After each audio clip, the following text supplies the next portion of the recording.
Steve Dotto here. I'm glad you're joining me today, and welcome to the next installment of our journey to 100,000 subscribers.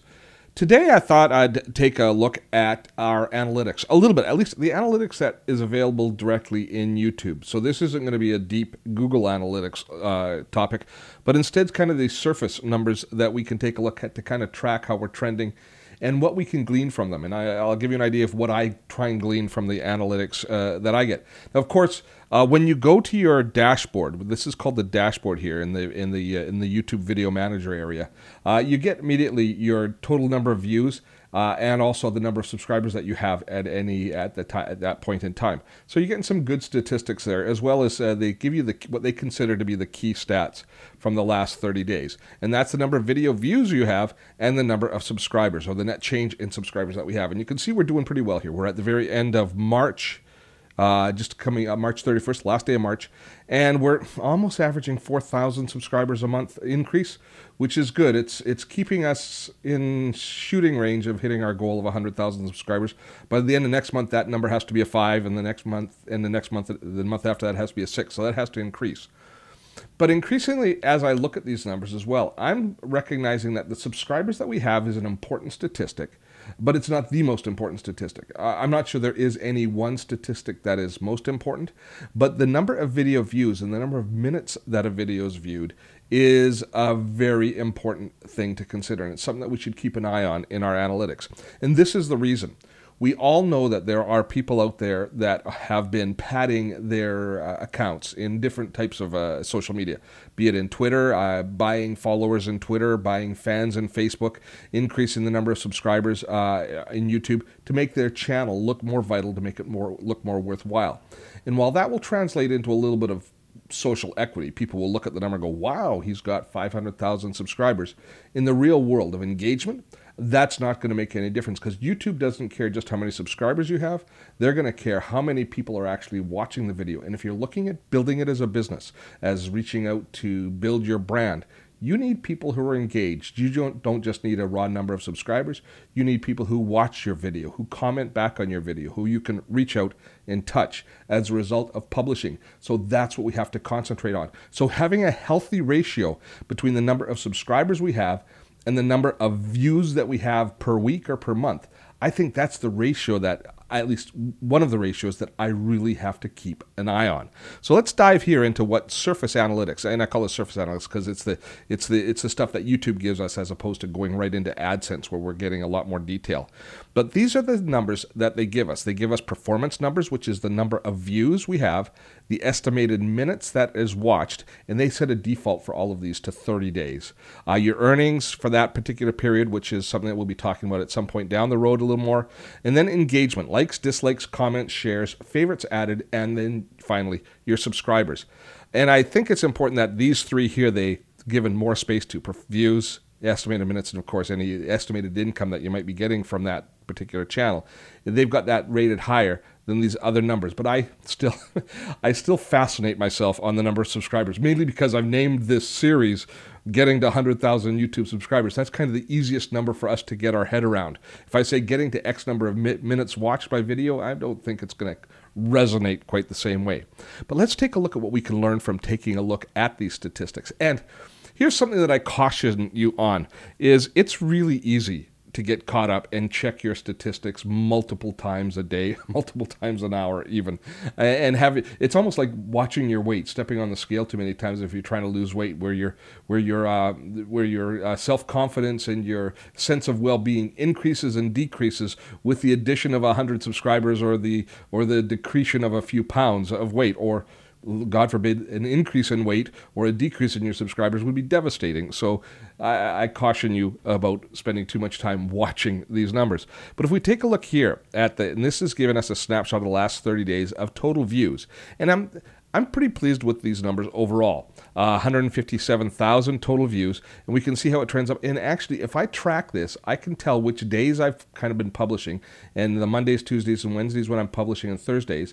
And then the Fridays and Saturdays, when I'm not publishing, I'm seeing a drop in the number of views. But watching this overall and then changing the ratio from 30 days to 90 days will give you an idea of the different trends that you have as far as your video. And you can see we're increasing healthily.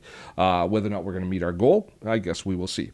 Now, this number of views that we have, and let's go back to the 30 days because that's a little easier to digest. The number of views we have in comparison to, first 30 days, last 30 days, there we go. The number of views we have in comparison to the number of minutes watched, I'm increasingly thinking that that is a tremendously important number as far as YouTube is concerned. Now, my videos are a little on the long side, I think. I'm not sure I would recommend people out of the gate that they should be making 7 to 10 to 12-minute videos or 15 minutes or even longer because there's lots of evidence that people do not engage that long on YouTube. Having said that, I have been doing longer videos and I am getting pretty good engagement. If you do the math here, you're going to see that I'm averaging a little bit over 5 minutes per video. Now, here's one of the challenges because we're new. This publishing community doesn't necessarily communicate all that great with each other. I don't know whether those numbers are really good or not. If I dive in, let me figure out how to do this again because I have to do it each time. If we take a look down here in the bottom, we can see what's happening with each one of the videos. And I'll take a step back. Instead of diving in right now in the numbers, I'll tell you what routine I go through. First of all, I check these numbers and, of course, get a little bit depressed when I see it drop and get a little elated when I see it jump up. But then I go and I look at these numbers here, which is the videos, my top performing videos, or the videos, the latest videos of the last 30 days. And I take a look at how they're performing minutes viewed, the average duration. And if I see an anomaly here, I check it out. If I see something that's a very high number, I want to check it out to see what the video is, to see why it's doing so well. And if I see a low number, I go, oh, why are people clicking out of that video earlier?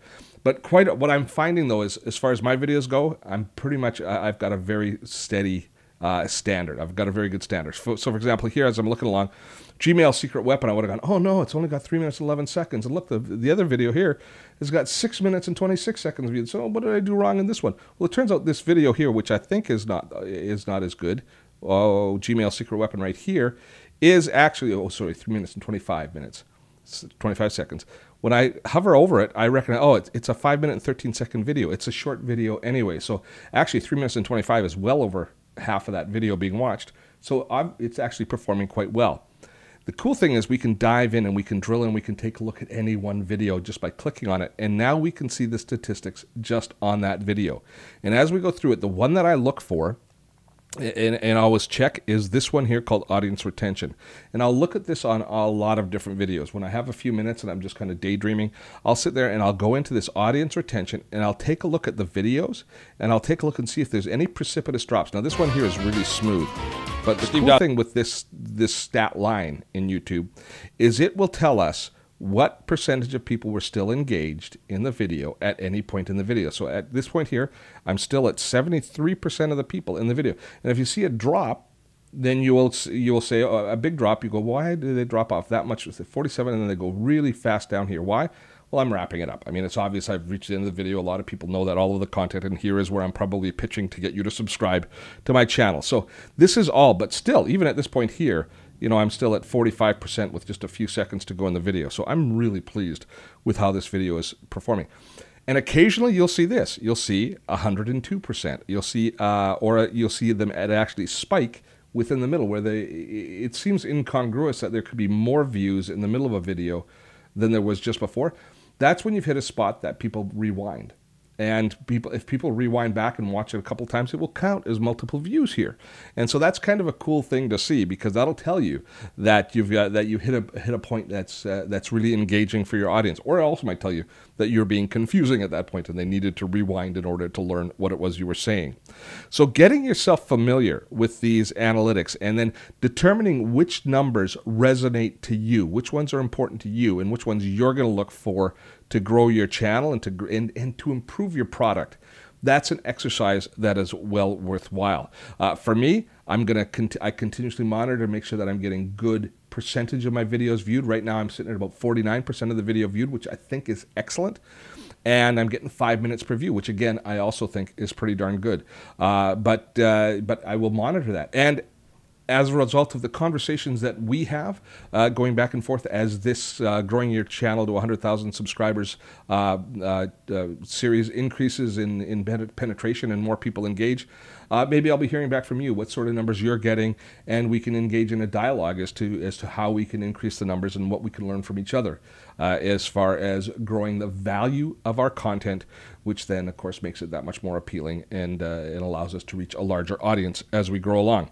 I hope you found this useful. We publish new videos, 2 videos per week as far as our growth to 100,000 subscribers, and I also publish 2 productivity videos each and every week. And starting this week, on Fridays, we're going to be having conversations with successful YouTube publishers. So keep your eyes open for Friday, when we will have our first conversation. We've been talking to the people that produce Convos with a 2-year-old, a viral success story that's grown to over to nearly 700,000 subscribers in some 10 months. What a story. You'll want to take that in. Please subscribe to this channel. Of course, engage in the conversation with us. I'm Steve Dotto. Thanks for spending time with me today.